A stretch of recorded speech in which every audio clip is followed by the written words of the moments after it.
Hey, how's it going, everyone? Thanks for tuning into episode 25 of the Keep It Simple podcast, where my goal is to bring you 5 minutes of value every single day.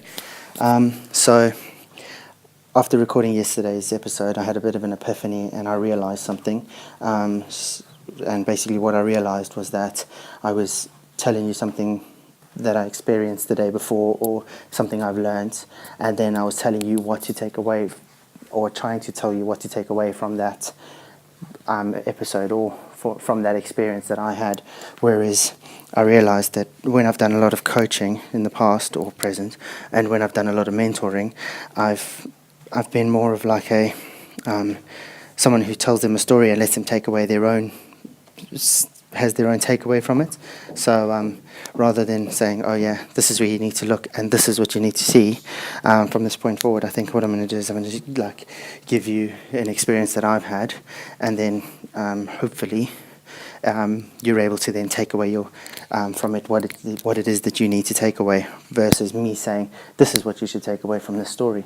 I think this is a better way of doing things and a better way of going about things, because then it gives you the opportunity to basically live the experience to what you need to take away, versus me saying, hey, this is what you have to take away from this, and then it almost shuts down all the creative aspects of the potential that you could have of taking away your own value from it. So I think moving forward, that's how I'm going to approach recording these podcasts. I'll probably tell you a story or tell you an experience that I've had, and then I leave it open-ended for you to then take away from it what it is that you need to take away from that experience that I had, and then hopefully learn from it in a way that then resonates with you, rather than having me say this is what you need to do.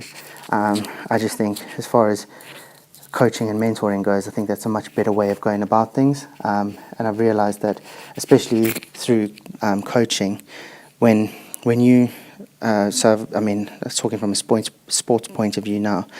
When I used to tell teams like, oh yeah, this is what you need to do in this situation, it was then, well, that doesn't always work that way. Whereas when you show them like, okay, here's the situation you need to look for, what do you guys think would be the best way to handle this situation or this sort of play or whatever, and you almost mold them in a way that they're doing what's best for them at that time, and then you can almost like give them constructive criticism and bring them around to refining that play or that particular situation in a way that is going to get them the win at the end of the day. But at the same time, it's on their terms, not on your terms.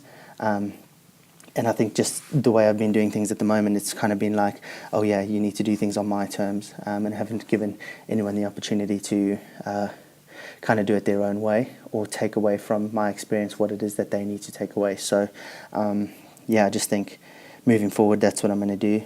I'll try and leave it more open-ended. Maybe, I don't know if I guess I need to touch on my experience and what I needed to take away from it. But I think by doing that, I might then again be shutting down people's creative receptors in order to then take away from it what it is that they need to. But that's still something I'm mulling over in my own head, and I'm constantly growing and learning as this whole process goes on. So hopefully you're enjoying the journey with me, and you're learning as we go along. But anyway, don't really have much more to say about the whole telling you where to look, telling you what to see sort of thing. So I think I'm going to wrap it up there. Please subscribe to us on iTunes, Stitcher, YouTube, Anchor, all that good stuff. Check us out on social media and give us some love. And just remember to keep it simple. I'll chat to you guys again tomorrow. Cheers. Bye.